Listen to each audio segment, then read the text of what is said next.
बुढ़ापा। और लोग कहते बुढ़ापा बड़ा बुरा होता है, बुढ़ापा बहुत बेकार गुरुजी, बहुत बेकार होता है बुढ़ापा।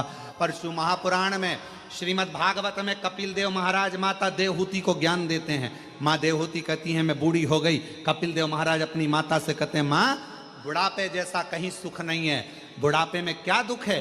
तो माँ कहती है बुढ़ापे में मेरे शरीर से, ये पाँव से चला नहीं जाता। कपिल देव महाराज श्रीमद् भागवत में कह रहे हैं अपनी माता देवहूति से कि बुढ़ापे में भगवान पाँव से चलना इसलिए बंद करा देता है कि अब बहुत चल लिए, अब एक जगह बैठो और राम नाम, कृष्ण नाम, शिव नाम, श्री शिवाय नमस्तुभ्यम जपो।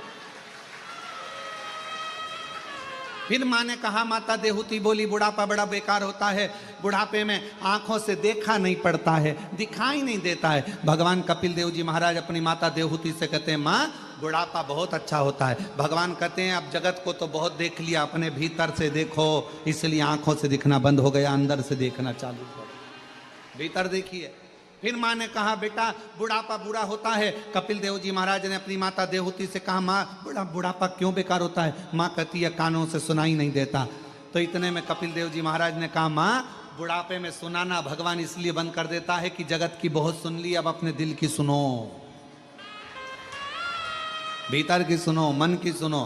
फिर माँ ने कहा बेटा बुढ़ापा बुरा होता है, हाथ धीरे धीरे कांपते हैं, बुढ़ापे में शरीर कांपता है, हाथ कांपते हैं। कपिल देव जी महाराज ने कहा माँ बुढ़ापा बहुत अच्छा होता है, बुढ़ापे में हाथ कांपते हैं, माला पकड़ोगी 2-4 मन के ज्यादा भी निकल जाएंगे तो भगवान स्वीकार कर लेता है, इसलिए हाथ भी कांपे बुढ़ापे में तो श्रेष्ठ है, दिक्कत क्या?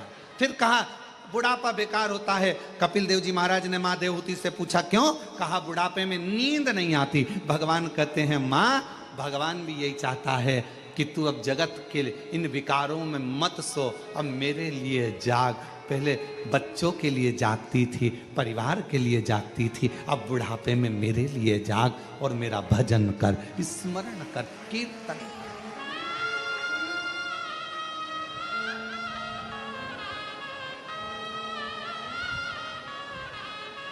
कोई कहे तुमसे कि बुढ़ापा बेकार होता है तो उसको कह देना नहीं नहीं नहीं नहीं, बुढ़ापा जैसा सुख नहीं है, बहुत अच्छा भजन। बस भगवान से इतना जरूर कहना बुढ़ापा जरूर बहुत अच्छे से देना, पर अपने कपड़ों की बटन अपने हाथों से लगा सकूं, अपना भोजन अपने हाथों से कर सकूं, चलती चलती घर के पास में जो शंकर जी का शिवलिंग है, मंदिर है, 1 लोटा जल वहां चढ़ाती रहूं, शरीर चलता रहे। इस शरीर को पलंग पर मत पटकना, बाकी का बुढ़ापा भले दे।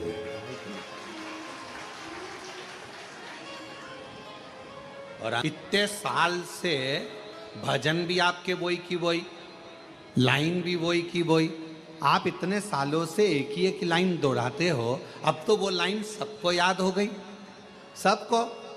तो हमने कहा शिव पुराण का मतलब ही यही है, हम जितना बोलें उतना आप भी बोलो, हम जितना भजन गाएं उतना आप भी गाओ, क्योंकि इस लाइन में केवल शब्द नहीं छुपा है, इस लाइन में अपने दिल अंत समय।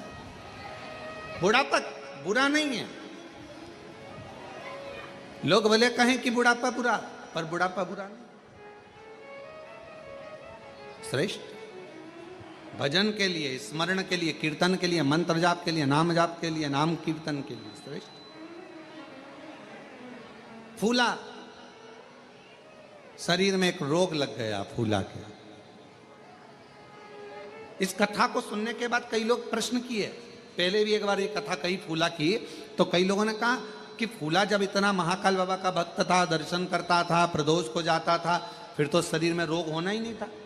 पर शिव महापुराण की कथा कहती है आप कितने बड़े संत बन जाओ, आप कितने बड़े साधु बन जाओ, आप कितने बड़े सन्यासी बन जाओ, आप कितने बड़े तपस्वी बन जाओ, आप कितने बड़े वक्ता बन जाओ, आप कितने बड़े कथाकार बन जाओ, चाहे आप कितने अच्छे भी गृहस्थी बन जाओ, चाहे आप दुनिया में आकर कितने भी सन्यासी तपस्वी और कितना भी भगवान का भजन कर लो, पर तुम्हारे पूर्व का जो प्रारब्ध है, पूर्व का जो कर्म है, उसका भोग तो मनुष्य के शरीर में संत हो इंसान हो सबको भोगना ही पड़ता, सबको भोग।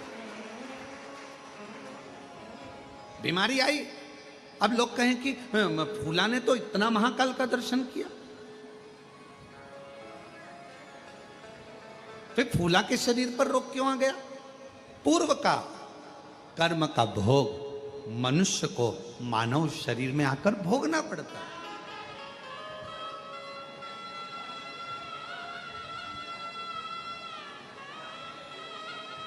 आज प्रातः में हमारा मॉर्निंग वॉक के समय पर यही संवाद चल रहा है।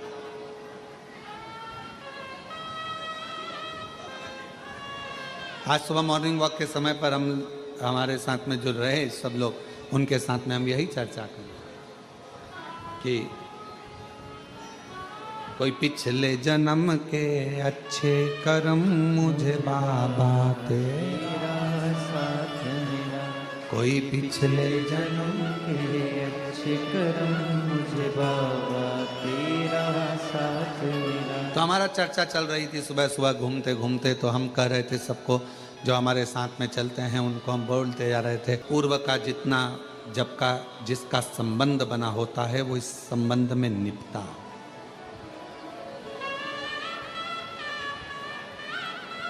कुबेरेश्वर धाम पर यदि आप लोग आए हैं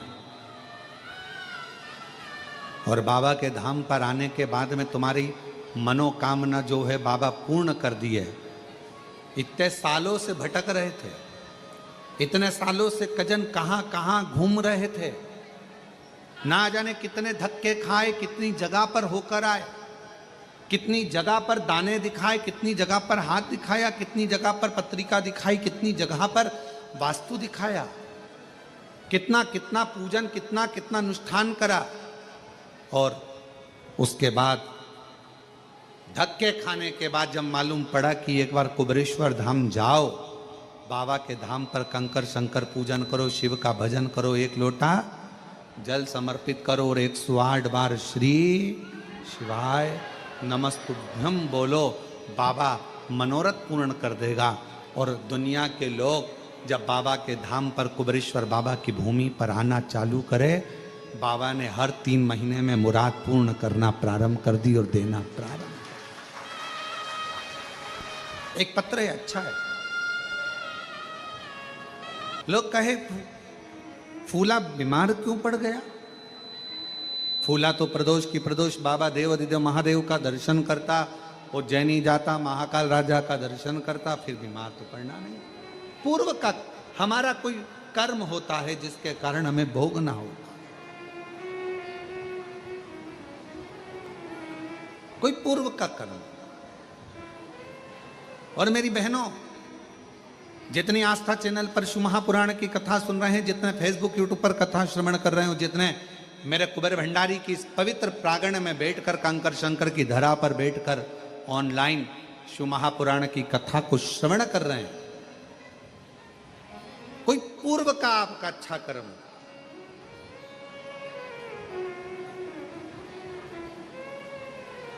आपने देखा होगा जब भी अगर मोबाइल निकालोगे, मोबाइल पर अगर कुछ भी देखोगे तो कोई ना कोई शिव महापुराण की बुराई करता हुआ जरूर मिलेगा।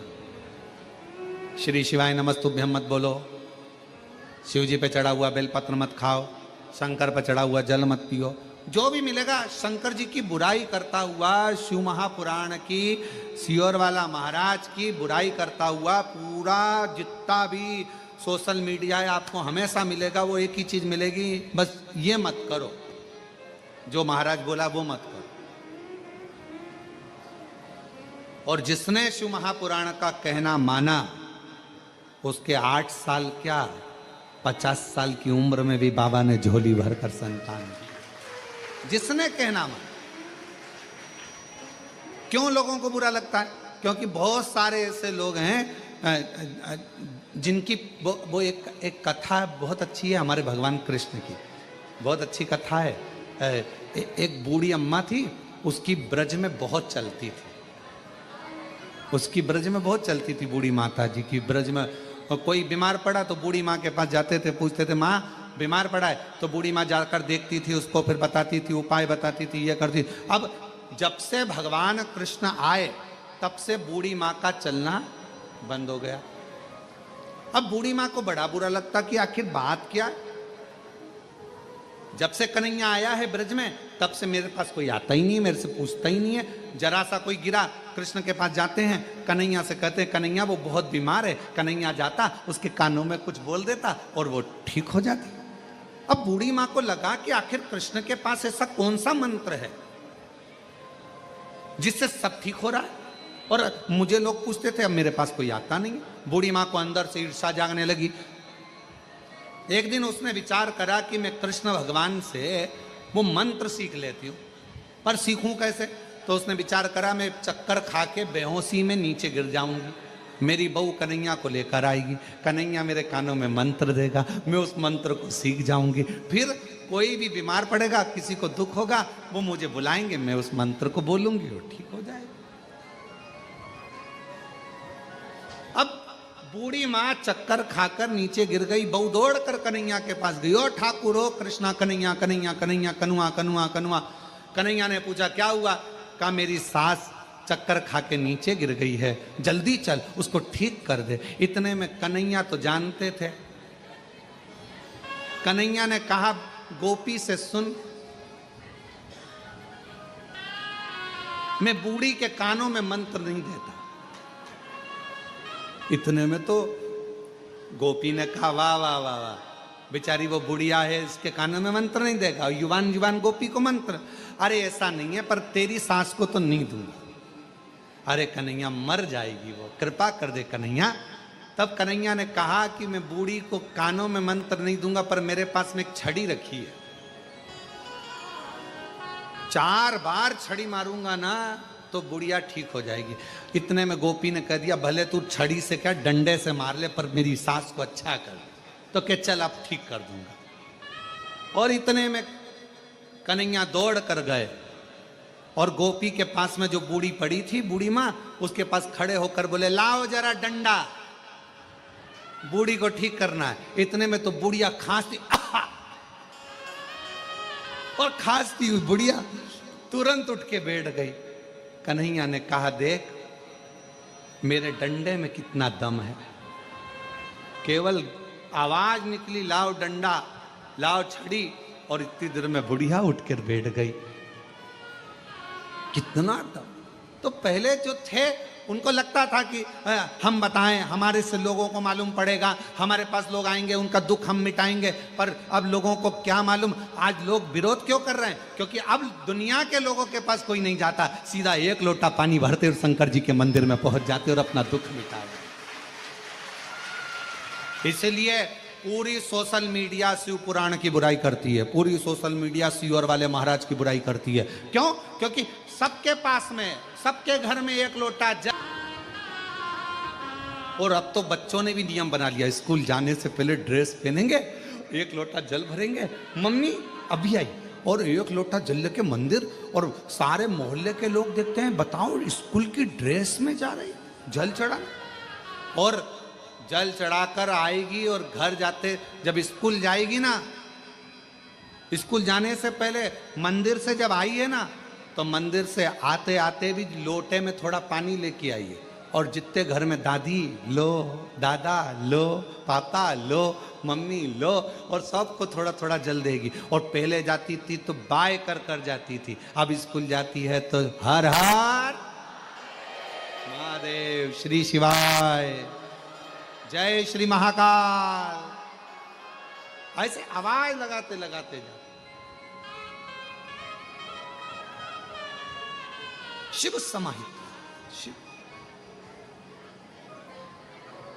अब कोई कहीं नहीं जाता, अब लोग भटकते नहीं है। अब लोगों के दुख आता है, तकलीफ आई, कष्ट आया, बीमारी आई, एक पत्र है, अच्छा है देखो,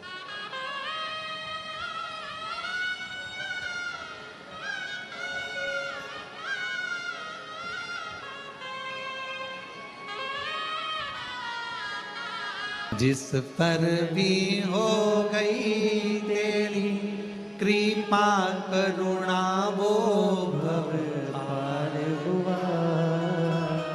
भव पार हुआ।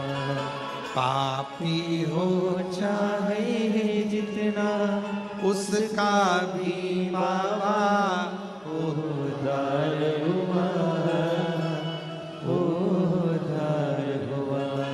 गिद्ध जामन कणिका जैसे तेरे मन को भा, जरा सी हम पर कर लो, जरा सी हम पर कर लो। तेरी कृपा का क्या है भरोसा, कब किस पर होना, उसका भी बाबा उद्धार हुआ, उद्धार हुआ। शिव कथा कर रही है।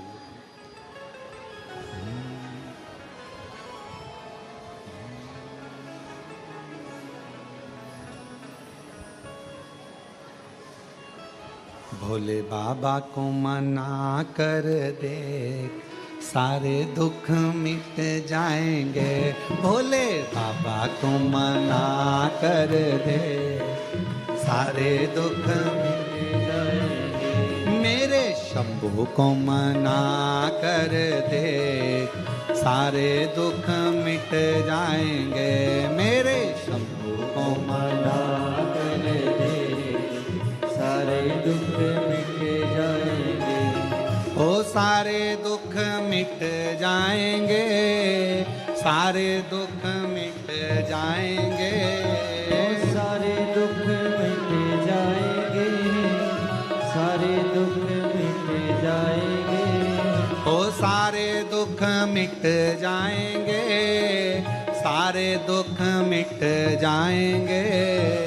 सारे दुख मिट जाएंगे, सारे दुख मिट जाएंगे। भोले बाबा को मना कर दे, सारे दुख मिट जाएंगे।